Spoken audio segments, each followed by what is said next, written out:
नीतीश कुमार ने उठाया बिहार को विशेष राज्य की मांग। पिछले 2 लोकसभा चुनावों की तरह 2024 चुनाव से पहले बिहार को विशेष राज्य का दर्जा देने की मांग तेज होने लगी है। बिहार में जातीय गणना की रिपोर्ट जारी होने और इसके आधार पर आरक्षण का दायरा बढ़ाने के बाद अब सीएम नीतीश कुमार इस मुद्दे पर केंद्र की मोदी सरकार को घेरने की तैयारी में है।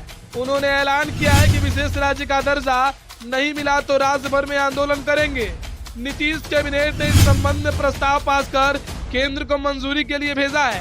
नीतीश कुमार की इस मांग को चुनावी शिगुफा बताने वाले राजद सुप्रीमो लालू प्रसाद यादव भी उनके साथ खड़े हैं। उन्होंने कहा है कि अगर बिहार को विशेष राज्य का दर्जा नहीं मिला तो केंद्र से नरेंद्र मोदी सरकार को उखाड़ फेंकेंगे। ऐसे में सवाल है कि विशेष राज्य का दर्जा होता तो क्या इसके मिल जाने से क्या क्या लाभ होगा। बिहार लोक वित्त और नीति संस्था के एसोसिएट प्रोफेसर और अर्थशास्त्री सुधांशु कुमार का कहना है कि संविधान में विशेष राज्य का दर्जा देने का प्रावधान नहीं है। इसकी शुरुआत 5वें केंद्रीय वित्त आयोग की अनुशंसा से हुई।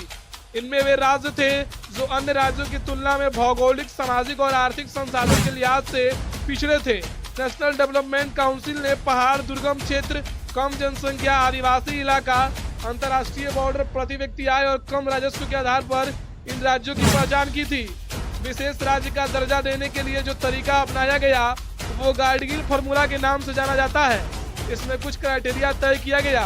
इसके मुताबिक चुनौतीपूर्ण क्षेत्रों, ऐसे राज्य जो अंतर्राष्ट्रीय सीमा के आसपास हैं और वहां इंफ्रास्ट्रक्चर डेवलप करना बहुत जरूरी है। इसके साथ ही आर्थिक रूप से पिछड़े राज्यों को सहायता देने के लिए विशेष राज्य का दर्जा दिया गया था।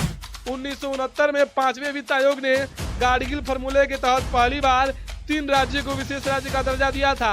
इनमें असम, नागालैंड और जम्मू कश्मीर थे। देश में अब तक 11 राज्यों को विशेष दर्जा मिला है। इनमें अरुणाचल प्रदेश, मणिपुर, मेघालय, मिजोरम, सिक्किम, त्रिपुरा, हिमाचल प्रदेश और उत्तराखंड शामिल है। 1969 तक केंद्र के पास राज्यों को अनुदान देने का कोई निश्चित मानक नहीं था। तब केंद्र की ओर से राज्यों को सिर्फ योजना आधारित अनुदान राशि दी जाती थी। लेकिन आजकल बिहार में इसकी कवायद तेज हो चुकी है। लगातार नीतीश मंत्रिमंडल केंद्र सरकार से विशेष राज्य की दर्जे की मांग कर रहा है।